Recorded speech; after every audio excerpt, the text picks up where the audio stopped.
It was a calm night over the city. High in the sky, the stars shone and twinkled. In the Darling household, the three children, John, Michael, and Wendy, were reading a book about their favorite hero, Peter Pan. Suddenly, a silver star shot across the sky, and Wendy, followed by her brothers and Nana the dog, ran to the window. "That shooting star must have come from Never Never Land, where Peter Pan lives," said Wendy. Mrs. Darling, who had just entered the room, told them firmly that Peter Pan did not exist. But Mrs. Darling was wrong, because at that moment Peter Pan was perched on the roof above the window. He remained silent, listening carefully, until he was sure that Mrs. Darling, after having tucked the children into bed, had left the room. Quietly, he jumped into the room through the open window, accompanied as always by Tinker Bell, his faithful friend. However, Wendy thought that she heard a noise and got out of bed. She woke her brothers. "I'm sure there's someone in the room," said John. They looked around and saw Peter Pan rummaging through the chest of drawers. He was looking for the mischievous Tinker Bell, who was hiding there.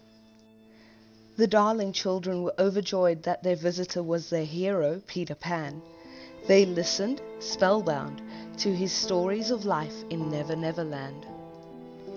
"Why don't you come with me to Never Never Land?" said Peter. The children agreed at once, and Tinker Bell sprinkled them with magic dust so they could fly. "How marvelous!" shouted the children as they soared high into the sky amidst the chimney stacks and bell towers. Led by Peter Pan, they flew hand in hand, and soon they were approaching Never Never Land. They rested on a cloud for a while so that Peter Pan could point out different places to the children. There was the Mermaid's Cave, the Indian village, and anchored in the bay, the big ship of Peter Pan's greatest enemy, Captain Hook. The children could see all kinds of birds flying around, some of them very fierce. Captain Hook was a pirate, and he had hated Peter Pan ever since, in a fierce battle, Peter Pan had cut off Captain Hook's hand and thrown it to a crocodile. Oh no! The evil pirate looked up and saw Peter. He ordered his crew to fire the cannon.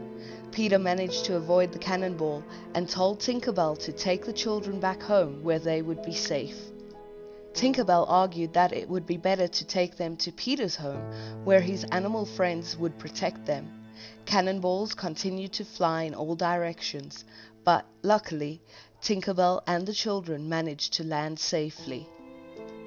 Just as they thought they were safe, the Indian chief and his warriors attacked them and took them prisoner. Tinker Bell managed to escape by flying away, but what would happen to the Darling children?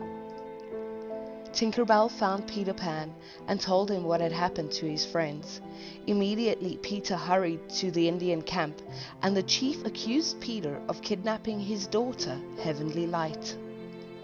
This was not true, and Peter suspected that it was really Captain Hook who had kidnapped the girl, hoping that the Indian chief would believe that Peter was guilty so that the Indian would join forces with the pirate to overcome Peter Pan.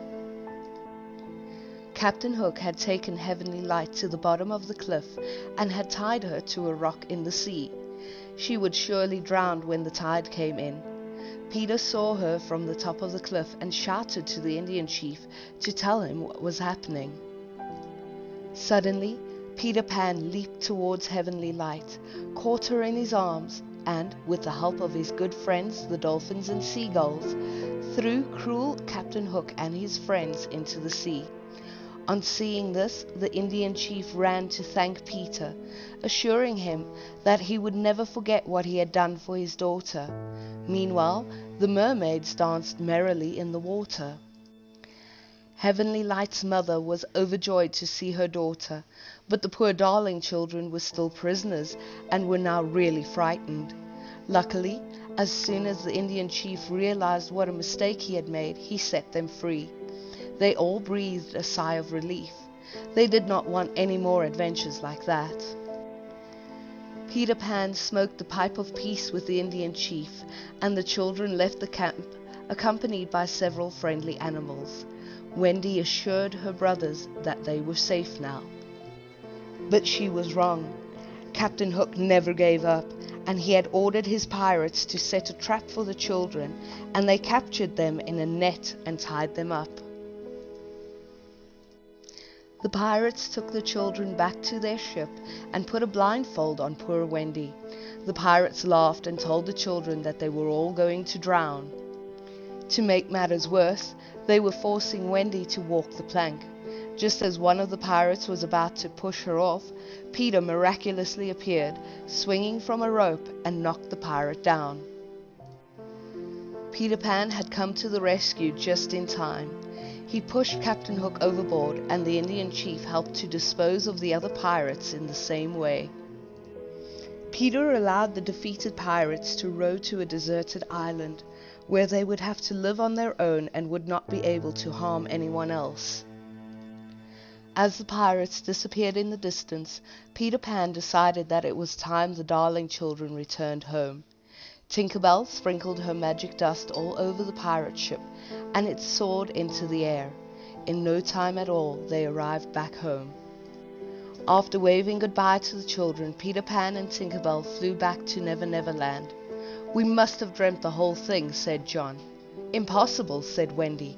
"Just look at the feathers we are wearing on our heads." The end.